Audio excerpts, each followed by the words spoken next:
저는 이 성경 인물의 어떤 신앙과 삶에 대해서 여러 주간 이렇게 말씀드리는 가운데 오늘은 왕후 에스더에 대한 말씀을 통해서 은혜를 함께 좀 나누려고 합니다. 그러니까 지금부터 말한다면 2500년 전 얘기입니다. 2500년 전, 그러니까 우리 서기전 BC 598년경에 이스라엘, 그러니까 남쪽 유다, 북쪽은 또 이스라엘이라고 했죠. 이스라엘이 먼저 아수르를 통해서 망했어요. 그런데 남은 이 이스라엘을 남유다라고 하지요. 남쪽 유다가 하나님 앞에 우상을 숭배하는 죄악으로 하나님의 징계를 받아서 바벨론의 포로로 끌려가게 됐습니다. 죄 중에 가장 큰 죄는 여러 가지가 있겠지만 그 중에 하나가 하나님에 대해서 하나님을 하나님이라 하지 않고 죽은 신, 나무나 돌이나 깎아가지고서 하나님같이 받들어 섬기는 이 우상을 섬기게 되면 하나님께서는 반드시 징계가 있다는 걸 아세요. 우리 민족도 마찬가지예요. 남유다만이 아니라 대한민국도 우상을 섬기게 되면 하나님의 징계가 반드시 따라오게 된다는 것. 그래서 하나님 앞에 우상 숭배하는 것 때문에 남유다, 예루살렘이 멸망을 하게 됩니다. 이때 수많은 그 예루살렘, 유다에 있던 인재 귀족들이 포로로 바벨론에 끌려가게 돼요. 좀 이 에스더서를 큰 틀에서 좀 여러분에게 말씀을 드리고 싶은 게 있어요. 이때 포로로 이렇게 똑똑하고 유능한 사람은 전부 끌려가는 거예요. 저 바벨론으로 다 끌려갔어요. 힘없고 가난한 사람들이 그냥 예루살렘 남쪽 유다에 살게 됐을 때 하나님께서는 이때 예레미야 선지자를 남아 있는 그 예루살렘 유다 사람들을 위해서 예레미야 선지자를 그들 가운데 보내서 예언하고 말씀을 줍니다. 그런데 이때 바벨론의 포로로 끌려간 사람 있잖아요. 바벨론으로 포로로 끌려간 유대인들을 위해서는 하나님께서는 에스겔이라고 하는 선지자를 보내서 말씀도 오늘 하나님께서 끌려간 백성들을 섬기게 에스겔을 통해서 역사했어요. 그러니까 예레미야 선지자와 에스겔의 처한 입장이 달라요. 에스겔은 포로로 끌려간 바벨론에서 말씀을 전하는 것이고, 오늘 유다에 그냥 남아있는 사람들을 위해서는 예레미야 선지자를 세워주셨던 것입니다. 그런데 하나님은 예레미야 선지자 에스겔을 통해서 너희들이 하나님 앞에 범죄한 것 때문에 70년 유배, 70년 포로 생활을 하게 될 것이다. 예레미야 선지자를 통해서 이렇게 말씀했던 것이 70년이 되어서 포로 생활이 끝나갈 무렵에 하나님께서는 누구를 세우셨냐면 우리가 익히 공부했고 들었던 에스라, 느헤미야, 학개, 스가랴 선지자를 이렇게 보내셔서 포로 생활을 마치게 돼서 예루살렘에 귀환한 5만 명에 가까운 유대인들을 위해서 예언하고 섬기게 해 주셨어요. 그러니까 그 당시에 바벨론 왕, 나중에 바벨론 이 나라의 포로로 끌려갔는데 이 바벨론이 망해요. 어디?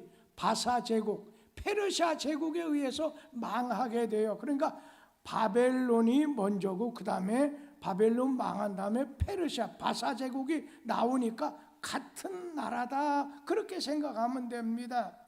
그런데 이 하나님께서는 그 바벨론 왕 이제는 그 누구예요? 고레스 왕을 통해서 이스라엘 백성들 포로 생활하고 있는데 이제 너의 고향 예루살렘으로 돌아가도록 해라, 자유를 주게 됩니다. 우리 에스라 1장 1절에서 2절 말씀 같이 한번 읽어보지요.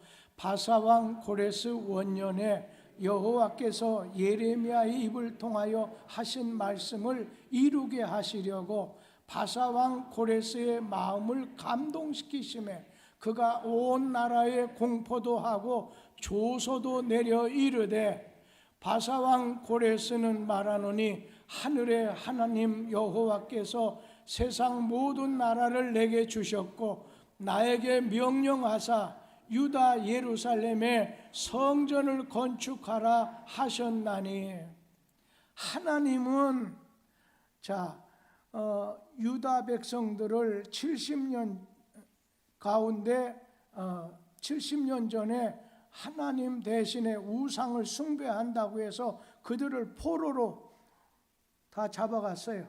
능력 있는 사람들, 지식 있는 사람들, 귀족들 다 잡아갔어요.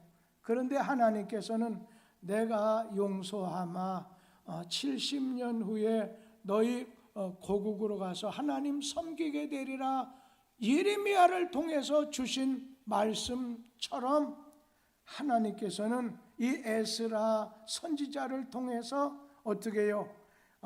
이제 수많은 백성들이 고국으로 돌아가게 됐어요. 한 5만 명 정도가. 그런데 그 고국 유다 예루살렘에 돌아가지 않고 자기가 포로로 끌려왔던 유배의 땅에 바벨론에 그대로 나는 머물러서 이렇게 살겠다. 예를 든다면 무슨 일이 있어서 일본에 예전에 끌려갔어요. 탄광촌이라든지 전쟁을 위해서. 그런데 전쟁이 끝났어요. 70년이 지났는데 나는 한국으로 돌아가지 않을 거야. 70년 살다 보니까 꼭 내 고향 같아서 나는 그대로 이 자리에 머무르겠다는 거예요. 여러분, 그들 중에 누가 있어요? 다니엘과 다니엘의 세 친구. 그 유배 당시에는 처음에는 한 10여 세 정도 되었지요. 그때 바벨론에 그대로 남아있던 사람들 중에 누가 있었느냐면 모르드게와 그의 아름다운 조카 하다사라고 하는 그런 조카가 있었어요. 그의 외사촌 오빠 되는 분은 모르드게라 해서 이 성문에 이렇게 대궐 들어가는 문지기 일을 하고 있었어요. 우리 에스더 2장 4절 말씀 같이 보도록 하지요. 왕의 눈에 아름다운 처녀를 와스시 대신 왕으로 삼으소서 하니 왕이 그 말을 좋게 여겨 그대로 행하니라. 그런데 이제 그 다음에 말씀을 보게 되면 이 에스더를 하다사라고 했어요. 원래 이름이 하다사예요. 그런데 그 이름은 에스더예요. 에스더라고 하는 이름은 별이다, 별이라고 하는 그런 뜻을 가지고 있습니다. 그래서 이 바사 땅에 그러니까 요즘으로 말하면 인도와 그리고 어디라고 할까요? 파키스탄 그쪽이에요. 거기에 1,500만 명이 퍼져 살았어요. 70년 동안에 그 인도와 페르시아 그 지역에 1,500만 명이 퍼져 살았어요. 그리고 그 당시에 포로 생활 70년이 이렇게 지나게 됐었을 때 그 바사를 바벨론이라고 생각하시고 페르시아라고 말씀드렸어요. 그 페르시아 제국에는 아하스에로 왕이라고 하는 아하수에로 왕이 다스리고 있었어요. 그 당시 그 페르시아의 아하수에로 왕이 헬라와의 전쟁 전에 한번 내 제국 안에 있는 군사들을 최종적으로 전쟁 전에 점검할 그런 목적으로 수산성 아주 화려한 그런 궁전인데 귀족, 고위 관료 그 지역에 있는 그 제국 안에 있는 아주 최고위층, 상류층 약 1,500명을 다 초청을 하고 180일 동안 큰 잔치를 베풀게 됐습니다.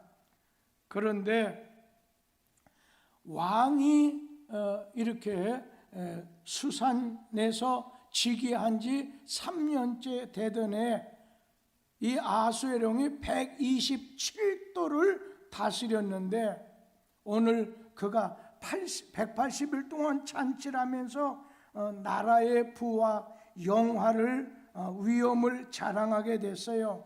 그런데 1,500명의 최고위층을 이렇게 초청한 가운데 왕이 술을 마시고 흥이 나게 되자 그때 당시에 왕후 와스디였어요.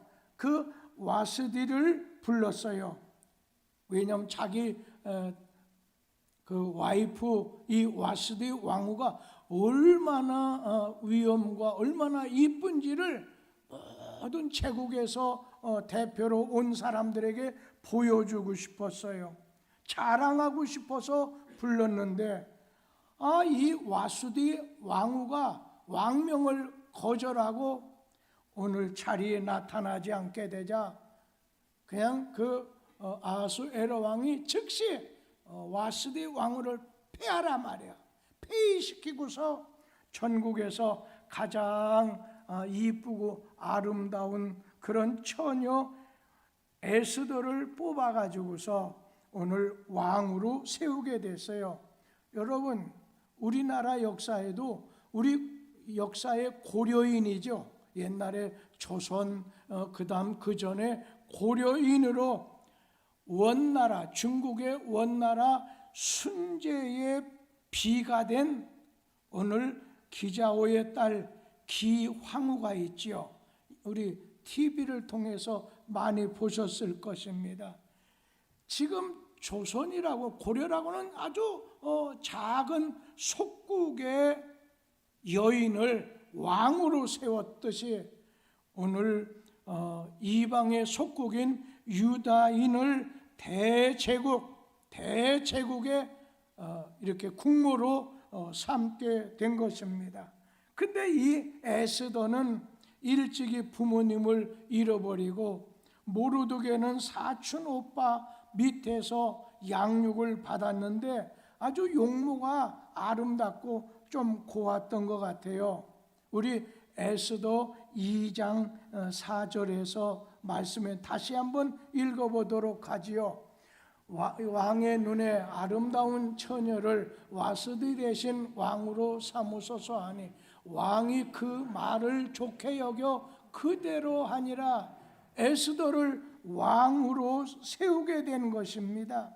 자, 그런데 여기서 에스더가 이 페르시아의 바사 제국의 2인자 총리 대신이었던 하만이 유다인들을 아주 전부 진멸하려고 전 국가의 바사 페르시아 제국 안에 있는 1500만 가까운 유다인들을 전부 죽이기 위해서 어느 날 잡아가지고서 특별히 에스더 왕후의 사촌 오빠 모르드게는 자기 집에 장대 위에 달아 죽이겠다, 이러한 계획을 꾸미고서 이제는 황제의 제가도 받았어요. 죽이라는 거예요. 자, 이러한 절체절명의 시기에 이제는 유다인들은 말 한마디 못하고 진멸의 위기에 처하게 됐을 때 오늘의 말씀의 주인공쯤 되는 이 에스더 왕후가 어떻게 자기 동족을 그 진멸의 위기 가운데서 구원하게 됐느냐 하는 말씀이 오늘의 말씀입니다. 그런데 여러분, 사람이 죽고 사는 건 하나님 섭리에 있어요. 하루 중에도 낮과 밤 하나님의 섭리에 있어요. 그렇기 때문에 우리는 늘 하나님 섭리에 따라서 사는 그런 삶이 복 있는 삶이라는 것입니다. 오늘 위기 속에서 구원하시기 위해서 은혜를 베푸시는 하나님의 섭리를 보게 되는데, 하나님은 이스라엘 백성이 그 페르시아 제국에서 진멸의 위기에 놓았을 때 하나님께서는 섭리 가운데 왕후 에스더를 세워서 이스라엘 백성들을 구원하시게 합니다. 우리 민족도 어때요? 자, 일본이 우리의 말을 빼앗지, 우리의 이름 빼앗지, 우리의 문화, 경제, 정치, 경제 다 빼앗았어요. 우리는 손발 다 잘리고 아무것도 할 수 없는 그런 일이 있을 때 하나님께서는 에스더처럼 16나라 이상의 유엔군을 우리에게 이렇게 보내주시게 됐어요. 모든 건 하나님 섭리에 따라 이루어지게 되는 것입니다. 하나님은 국가의 흥망성쇠와 역사의 성쇠를 주장하시는 분이에요. 이런 말이 있어요. 우주는 하나님의 활동 무대다. 동시에 역사는 하나님의 행동 과정이다. 이거 좀 내보내라고 썼는데 안 내보내나? 이렇게 너무 은혜를 받으니까 전도사님이 이렇게 찍어놓고도 그냥 완전히 강대상만 보는 것도 그것도 은혜지요. 아이, 막 초점을 맞추니까 얼마나 좋아요. 그런데 내보낼 건 내보내야죠. 우주는 하나님의 뭐라고요? 활동 무대요. 역사는 하나님의 행동 과정이다. 오늘 이런 가운데 악한 하만 총리가 등장을 하게 돼요. 하만은 그 페르시아 바사국의 총리로서 나라의 모든 백성들, 대신들까지 다 하만의 무릎을 꿇고 다 절하고 복종을 하는데, 에스더의 사촌 오빠 성문지기하는 모르드게가 무릎을 꿇지 않고 오늘 절하지를 않자 아주 괘씸하게 생각해서 모든 유다인들을 죽이기로 계획을 하게 됩니다. 그런 가운데 이제는 황제의 결재가 났기 때문에 유다인은 어느 날 한시에 동시에 전 제국 안에서 다 죽게 됐습니다. 자, 그랬을 때 그 에스더 왕후의 오늘 오랍이 되는 사촌 오빠가 에스더 왕후에게 네가 우리 동족이 일시에 다 죽게 생겼는데 네가 동족을 구원하는 일에 앞장서야 되지 않겠느냐, 그렇게 구원을 요청합니다. 내시를 통해서 모르드게의 말이 왕후 에스더에게 알려지게 돼서 자, 동족을 구원하여 줄 것을 요청하게 됐을 때 이 에스더가 에스더 4장 13절 14절 우리 한번 같이 읽어보도록 하지요. 모르드게가 그를 시켜 에스더에게 화답하되 너는 왕궁에 있으니 모든 유다인 중에 홀로 목숨을 건지리라 생각하지 말라. 이때 네가 만일 잠잠하여 말이 없으면 유다인은 다른 데로 말미암아 노인과 구원을 얻으려니와 너와 네 아버지 집은 멸망하리라. 네가 왕후의 자리에 얻은 것이 이때를 위함이 아닌 줄 누가 알겠느냐 하니. 오늘 너를 이러한 때에 생각지도 못하게 왕후의 자리, 그런 성공을, 그런 큰 은혜를 받은 네가 지금 국난에 처한 이 유다를 구하기 위한 하나님의 섭리가 아니겠느냐. 자, 이럴 때 여러분 하나님의 섭리, 하나님의 기대를 저버리게 되면 멸망받아요. 우리 교회가 건축할 때 여러분 다 지난 거지만 그때 주님께서 쓰시고 싶은 사람들 있을 거예요. 여러분 하나님께 쓰임받지 않으면 안 돼요. 쓰임받지 못하면 안 돼요. 오늘 14절 말씀에 뭐라고 했어요? 네가 하나님이 쓰시려고 하는 자리에 네가 서지 않으면 너와 네 아비 집은 멸망하리라. 하나님의 요구, 하나님의 기대를 저버리면 망한다는 거예요.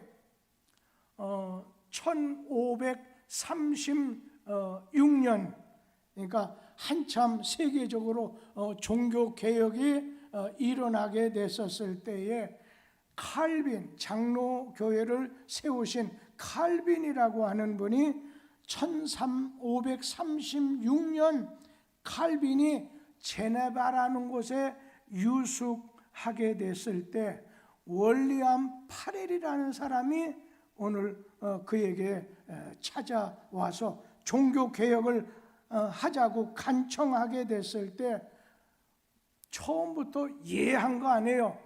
장로교회를 창시한 이 칼빈이 월리암 파렐에게 뭐라고 변명하냐면 제 나이가 아직 어리지 않습니까? 둘째는 저는 인생사의 경험이 부족하지 않습니까?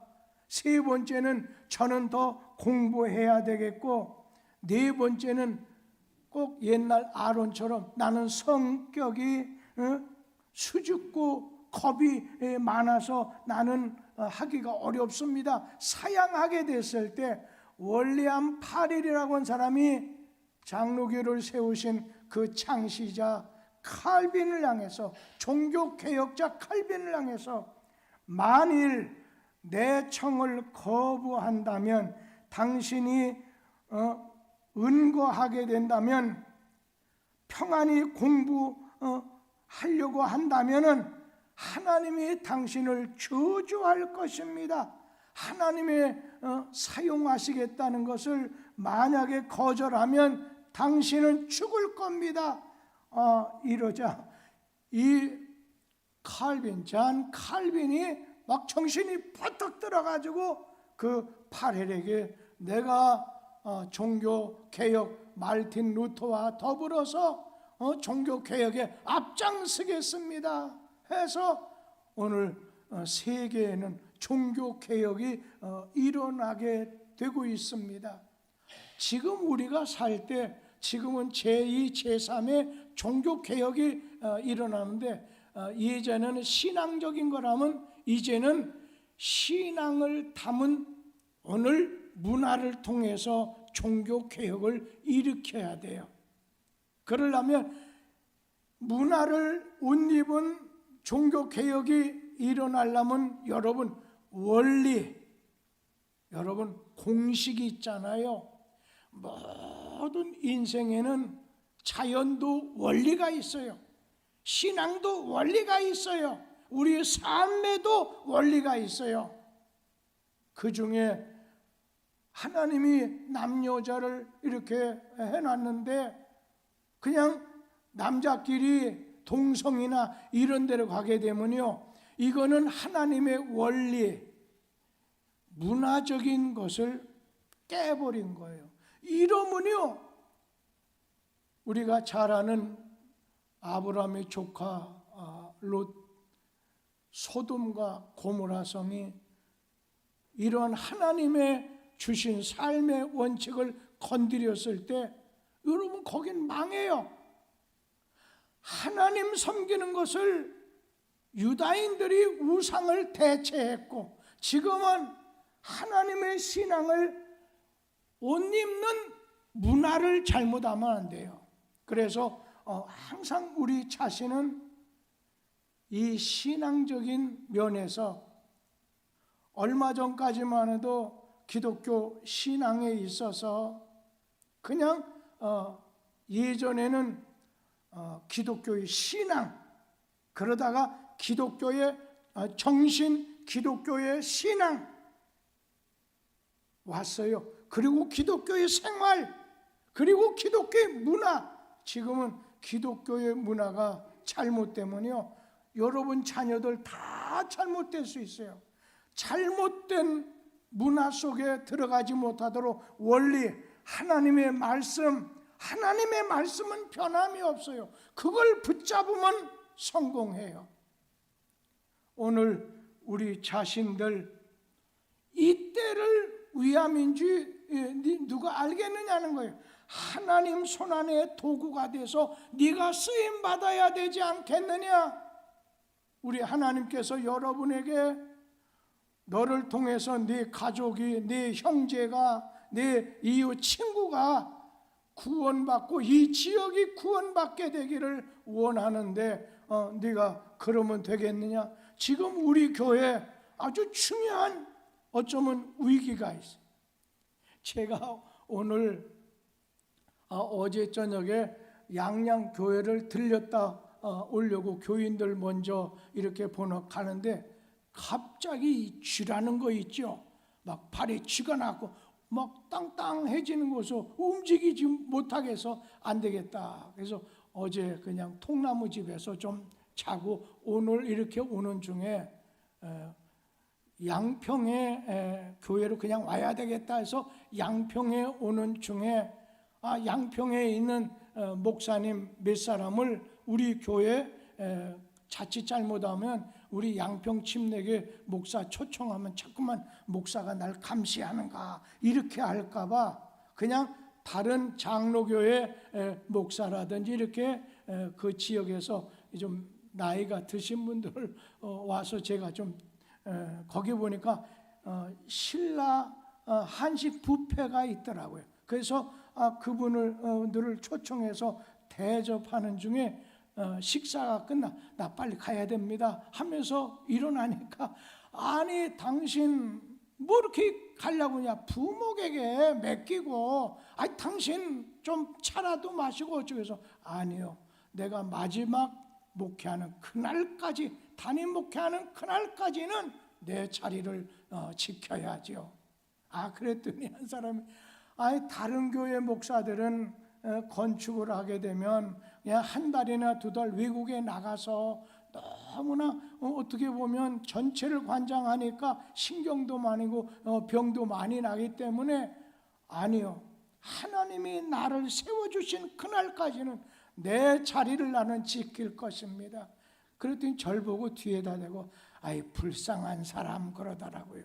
진짜 누가 불쌍한지는 모르겠지만 난 불쌍해도 내가 불쌍한 자리에 있겠다, 그런 생각을 가졌던 시간인데 오늘 이 에스더를 통해서 이제 에스더가 어떻게 해요? 먼저는 그냥 하지 않아요.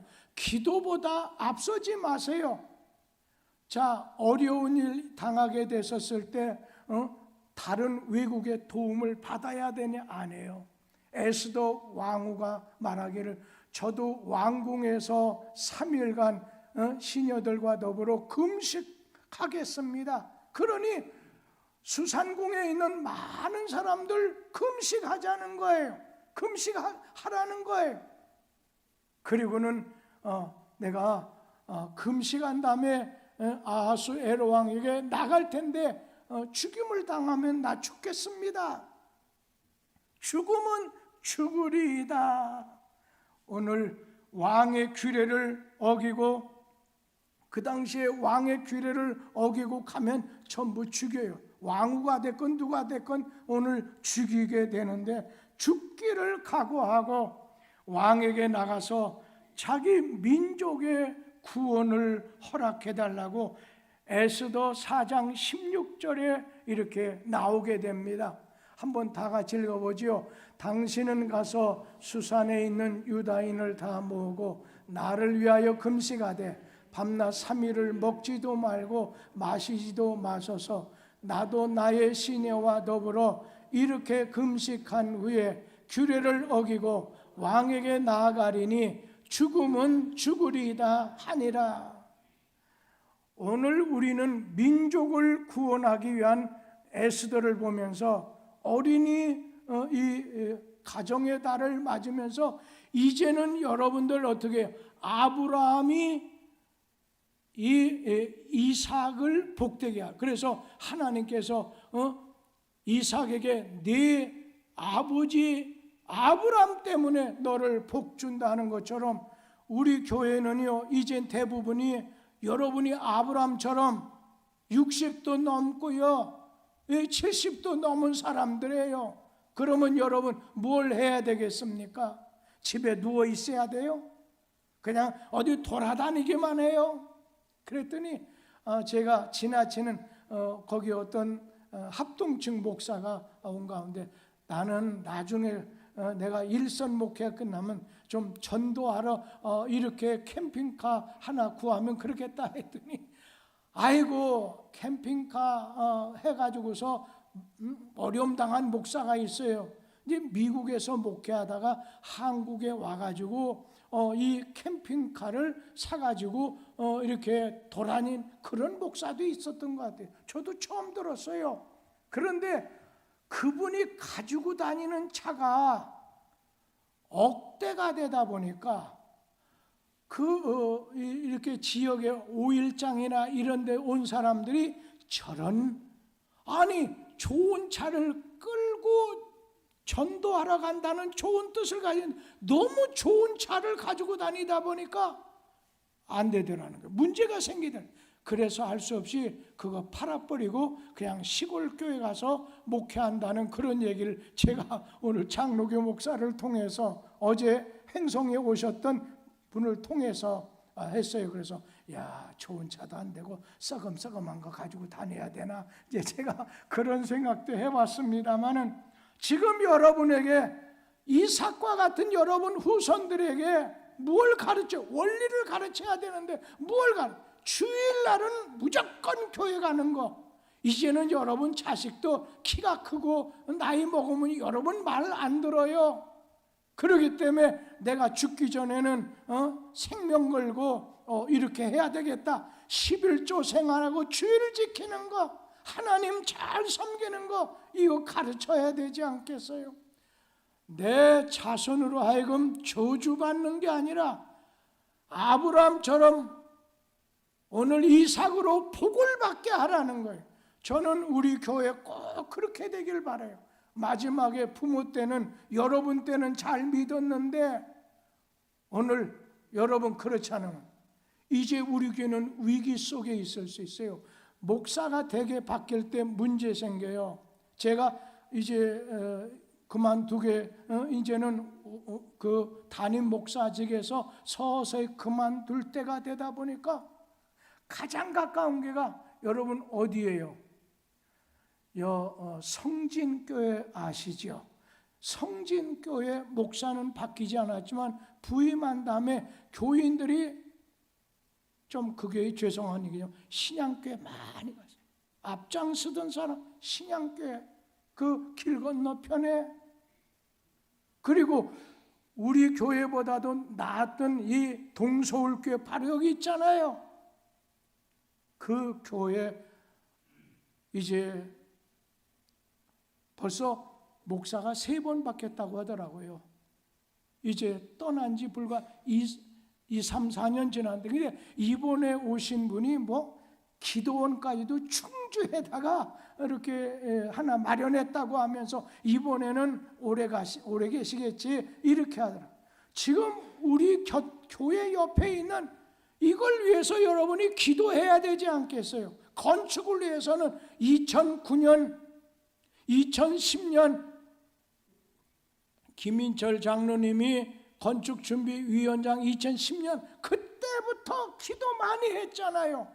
그런데 여러분, 교회가 문제 생기면요, 그래도 우리 교회 교인들은 목사 내쫓는 것보다 내가 나가지 이렇게 해버린다. 그러면 판나는 거예요. 지금 담임 목사는 이제 교회 10년, 20년 내다보고 다 어려워져요, 교회들이요. 그런데 기도를 생명 걸고 하기 때문에 저 송광 집사님, 송광빈 등은 우리가 해야 된다, 이렇게 기도하는데, 여러분 자손들 잘못되면 어떻게 하겠어요? 아브라함의 복이 이삭에게 내린 것처럼. 그리고 지도자가 참 중요해요. 하나님 앞에 비전 있는 지도자. 그래서 저 강남 김춘기 목사님 교회는 미국에서 좀 그래도 거기 공부 많이 한 사람의 대학원 정도밖에, MDB라고 석사 하나 가지고 있던 사람인데, 그분이 오자 아주 교회가 자유스럽게, 요즘 왕십리로 가서 교회를, 옛날 교회를 다시 허물고 짓는 그런 과정까지 있잖아요. 그런가 하면 이동원 목사, 벌써 목사가 2번 바뀌었잖아요. 그런 가운데 이번에 온 최 목사라고, 그래도 막 미국에 많이 갔다 왔다고 하더라고요. 막 그게 좋다고 하는 사람 하기 위해서. 제일 중요한 것은 여러분, 미국은 여러분이 못 가도 기도해야 되지 않겠어요? 기도하라는 거예요. 그래야 이 교회 미래 비전이 있는데, 제가 10명 적어내라니까 알아서 해. 제가 그걸 보고 뚝섬교회 내일이 불행해질 수도 있겠구나. 앞장선 사람들이 10명 서류하고 뭘 적어내라고 했더니 알아서 해. 비전이 없다고 생각이 들어요. 진짜 그걸 놓고 기도하면서 진짜 마음을 써야 되는데 너무 답답하다. 우리 교회 오늘 어떤 한양대학인가 음대 나오는 자매가 우리 교회 반주하고 청년부서 막 참여해서 하겠다고 해서 하네요. 우리 교회는 우리 교회 안에서 우리 교인들에 의해서 찬양 인도도 하고 성가 대원도 하지, 그냥 돈 많이 주고 악기 아는 사람, 돈 많이 주고 목소리 좋은 사람, 나는 내 목회는 그게 아닙니다. 나중에 다음 목사가 그냥 성가 대원 끌고 오기 위해서 몇만 원, 몇십만 원 줄지 모르지만 아닙니다. 그러면서 우리 박현아 집사님, 목사는 반주자를 위해 특별히 기도한다는 거 꼭 기억하세요. 그리고 찬양 인도하는 분들을 위해서 기도한다고 하는 거 꼭 기억하세요. 왜? 하나님의 뜻을 정하고 제가 기도하기 때문에 반드시 축복을 주리라고 전 믿어요. 우리 교회 이후에 큰 부흥이 올 거라고 생각해요. 저 때는 몇천 명 못 됐지만 하나님께서 역사하면 이루어 주시는 거예요. 여러분, 우리 자신은 이 악한 흉계를 꾸민 하만을 제거하시고, 하나님께서는 어떻게 해요? 에스더를 통해서 민족이 구원을 받아요. 이 구원받는 그러한 기념하는 절기를 뭐라 부림절이라고 해요. 부림절. 마치 애굽에서 하나님께서 이스라엘 백성을 나오는 걸 유월절이라고 하는 것처럼 부림절이라고 하는 그런 명절이 생기게 됐어요. 오늘 에스더는 내가 죽으면 죽으리라, 근데 예수님은 죽으면 살리라 말씀해 주셨어요. 저는 우리 뚝섬교회에 있는 성도들 하나하나 기도해요. 특별히 철야기도 때는 하나하나 제 머릿속에 거의 99.9%는 다 기억이 돼요. 하나하나 놓고 기도해요. 언젠가 우리 하나님께서 그 여러분들만 아니라 저는 여러분의 자녀들을 위해 특별히 기도해요. 여러분을 위해서 기도하는 건 사실이죠. 여러분, 하나님께서 날 쓰시겠다. 아니, 나이 60, 70 먹은 사람 어디 가서요? 직장도 받아주지 않아요. 사업도 접어요.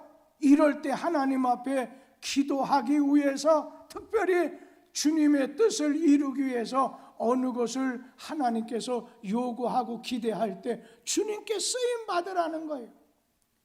제가 김학자 권사님 오셨나요? 오셨네. 제가 저 김학자 권사님하고 하덕자 권사님한테는 한마디 했어요. 이제는 성가대에 계시는 것보다 기도의 자리에, 두 분이 기도 자리도 있고 하니까 뭐 괜찮지만은 기도의 자리에 안나처럼 계시도록 하세요. 성전을 늘 하면서. 왜냐하면 7, 80 넘으면 목소리가, 근데 하덕자 권사님은 그래도 쓸만한 것 같아요. 그래서 하긴 하지만 하나님 앞에 우리 자신이 이 기도하는, 에스더처럼 기도할 때 민족이 구원받고 오늘 동족이 하나님의 축복을 받는 그런 역사가 일어나게 될 줄 믿습니다. 그런 은혜가 오늘 말씀을 받는 여러분 가운데 임하게 되기를 축복합니다. 기도하겠습니다. 하나님 아버지,